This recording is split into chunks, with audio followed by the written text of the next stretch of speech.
இதா சஅலக இபாதி அன்னி, என்னை பற்றி என் அடியார்கள் கேட்டால் நபியை நீங்கள் சொல்லுங்கள், ஃபஇன்னி கரீப், நான் மிக அருகாமையில் இருக்கின்றேன்.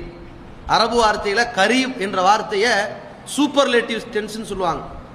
மிக மிக அருகாமையில் இருக்கிறதுக்கு தான் சொல்லுவாங்க. அதை அந்த வார்த்தையை இறைவன் எப்படி பயன்படுத்துறான்? எல்லோரையும் விட மிக அருகாமையில் இருக்கின்றேன். எந்த அளவுக்கு அருகாமை? ஒரு கணவன் மனைவியினுடைய அருகாமை விடவா? ஒரு தாய் குழந்தையை விட அருகாமையை விடவா? அதை விட அருகாமையில் இருக்கிறேன். சரி, ஒரு மனிதனுடைய உடல் அங்கங்கள் இருக்கிறது. அந்த உடல், அவனுடைய உடல்ல இருக்கிற எலும்புகள் நரம்புகள் அவனோடு ஒட்டி இருக்கிறது, ரத்தம் ஓடிக்கொண்டிருக்கிறது. இந்த இந்த உடல் உறுப்புகளை விட அருகாமையிலா?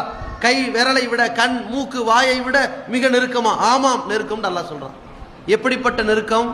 இன்னொரு இடத்தில் அல்லாஹ் சொல்கிறான், நஹ்னு அக்ரபு இலைஹி, அவனுக்கு நாம் மிகவும் அருகாமையில் இருக்கின்றோம்.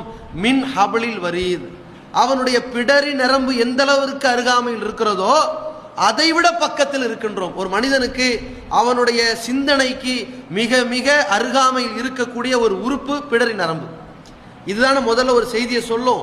அந்த பிடரி நரம்பு, இந்த பிடரி வழியா போகுதே, அந்த பிடரி நரம்பு எவ்வளவு பக்கமோ அதற்கு முன்னாடி நான் தான் இருக்கிறேன்னு அல்லாஹ் சொல்றான். அவ்வளவு முன்னாடி இருக்கக்கூடிய இறைவன் உங்களுடைய கோரிக்கை ஏற்றுக்கொள்வானா இல்லையா? அம்மை யுஜீபுல் முல்தர்ர இதா தாஹு, ஒருவன் துன்பத்திற்கு ஆளாகி இருக்கிற பொழுது அவனை தவிர வேறு யார் பதில் தர முடியும் என்று அல்லாஹ் கேட்கிறான்.